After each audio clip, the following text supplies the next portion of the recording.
Hi guys, welcome to play sports Tamil channel. இன்றைக்கி என்ன பார்க்க போகிறோம் அப்படின்னா RCB versus Mumbai Indians match review தான் பார்க்க போகிறோம். டாஸ் வின் பண்ண Mumbai Indians choose to bowl அப்படின்னு சொல்லியிருந்தாங்க. சிங்கர் ஆஷா போஸ்லே இன்னைக்கு இறந்துட்டாங்க. அதுக்காக கொஞ்ச நேரம் மௌன அஞ்சலி செலுத்தினாங்க.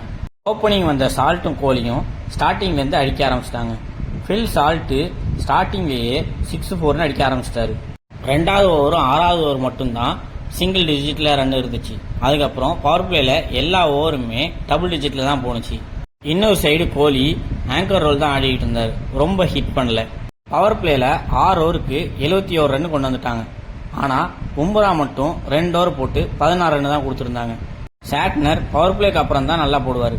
பவர் பிளேலேயே எதுக்கு எடுத்துட்டு வந்தாங்க அப்படின்னு தெரியல. ஒரு ஓவருக்கு 22 ரன் கொடுத்துட்டாரு. 3 6 1 4. பவர் பிளேக்கு அப்புறம் சாட்னர் போட வந்த 7வது ஓவர் சூப்பரா போட்டு போயிட்டாரு. பவர் பிளே முடிஞ்சு 7வது ஓவர் சாண்டர் போட வந்தார். அந்த ஓவரில் வெறும் 4 ரன் மட்டும் தான் கொடுத்துருந்தாரு. இதை மும்பை இந்தியன்ஸ் அப்பயே பண்ணியிருந்துக்கலாம்.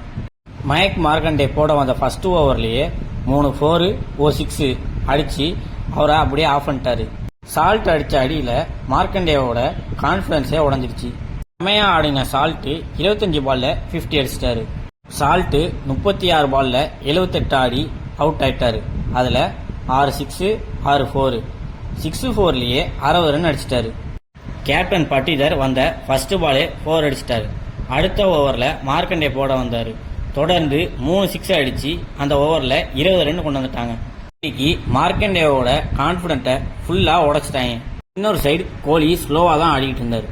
38 பாலுக்கு 50 அடிச்சு உடனே அவருமே அவுட் ஆயிட்டாரு. ஃபர்ஸ்ட் ஓவர் நல்லா போட்டு பிரேக் த்ரூ கொடுத்த ஷர்துல் தாக்கூர் செகண்ட் ஓவரில் ஹர்ஷ்தீப் சிங் மாதிரியே நிறைய ஒய்டு போட ஆரம்பிச்சிட்டாரு. அந்த ஓவரில் மொத்தம் 23 ரன் கொடுத்துட்டாரு. யார் அவுட் ஆனால் என்ன, நாங்கள் எல்லா பாலுமே ரன் அடிப்போம் அப்படின்னு அவங்க மட்டும் ரன் அடிச்சுக்கிட்டே இருந்தாங்க. இன்னைக்கு படித்தர் அடித்த அடியை பார்த்தா யுவராஜோட ஃபாஸ்டஸ்ட் 50-யை சமன் செஞ்சிருப்பாரு. ஆனால் 11 பாலுக்கு 44 இருந்த பட்டிதர் 2-3 பால் டாட் ஆனதுனால 17 பாலுக்கு தான் அவரால் 50 அடிக்க முடிஞ்சிச்சு. பட்டிதர் 20 பால்ல 53 ரன் அடிச்சு அவரு அவுட் ஆயிட்டாரு. பட்டிதர் அவுட் ஆனோடனே ரன்னு அப்படியே கம்மியாயிருச்சு. 16-17 போன இடத்துல 7-8 தான் தொடர்ந்து 3 ஓவரில் வந்துச்சு. டிம் டேவிட் கடைசியா வந்து கேமியோ ரோல் பண்ணிட்டு போயிட்டாரு. 16 பாலில் 34 ரன் அடிச்சுட்டு போயிட்டாரு. அதுல 3 6 2 4. 260 போக வேண்டிய ஸ்கோர்ல 240 தான் வந்துச்சு. 241 டார்கெட். ஓப்பனிங் வந்த ரிக்கில்டனும் ரோஹித் சர்மாவும் ஸ்டார்டிங்லேயே நல்லா அடிச்சு ஆட ஆரம்பிச்சிட்டாங்க. ஸ்டார்டிங்ல ரோஹித் சர்மாவுக்கு எண்டே கிடைக்கல. ரிக்கில்டன் தான் நல்லா ஸ்டார்ட் பண்ணி அடிச்சுக்கிட்டு இருந்தாரு. விராட் கோலிக்கு இன்னைக்கு ஆங்கிள் டிஸ்கம்ஃபர்ட்டா இருக்கிறதுனால அவரு ஃபீல்டிங்க்கு வரல. 2 ஓவருக்கு அப்புறம் தான் ரோஹித் சர்மாவுக்கு ஒழுங்கா ஸ்ட்ரைக் கிடைச்சிச்சு. அதுக்கப்புறம் ரோஹித் சர்மாவும் அடிக்க ஸ்டார்ட் பண்ணிட்டாரு. டவுன் த ட்ராக் வந்து மிட் விக்கெட் மேல செமையா ஒரு 6 அடிச்சாரு. 2 பேருமே சூப்பரா ஆடிக்கிட்டு இருந்தாங்க. 28 பால்ல டீம் 50 வந்துச்சு. நல்லா ஆடிக்கிட்டு இருந்த ரோஹித் சர்மா இன்ஜுரி அப்படின்னு ரிட்டர் ஹெட்ல உள்ளர போயிட்டாரு.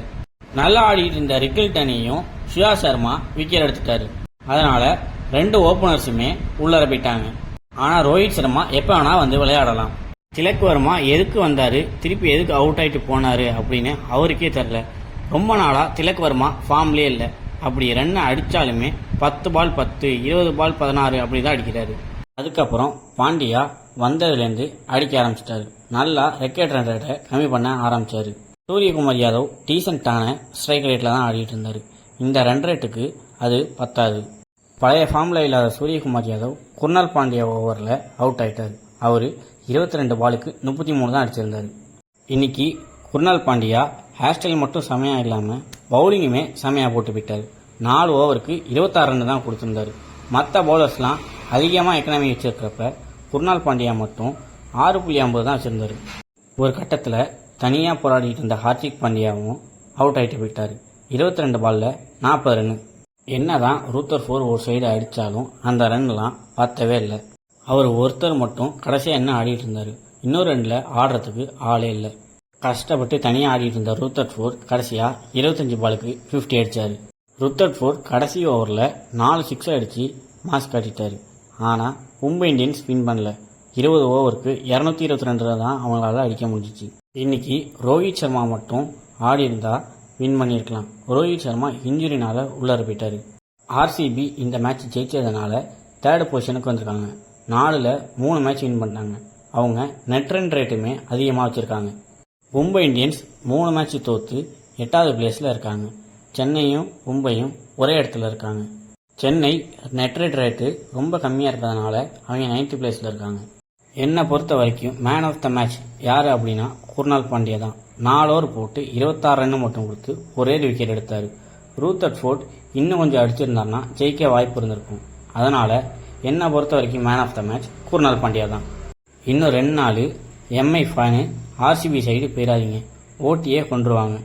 இந்த வீடியோவை ஐபிஎல் பார்க்குற உங்கள் ஃப்ரெண்ட்ஸுக்கு ஷேர் பண்ணுங்கள். ஸ்போர்ட்ஸில் ஏதாவது டவுட் அப்படின்னா உடனே கமெண்ட் செக்ஷனில் கேளுங்க. ஸ்போர்ட்ஸ் அண்ட் கேம்ஸ் பற்றின அப்டேட் தெரிஞ்சுக்க ப்ளே ஸ்போர்ட்ஸ் தமிழ் சேனலை சப்ஸ்கிரைப் பண்ணுங்கள்.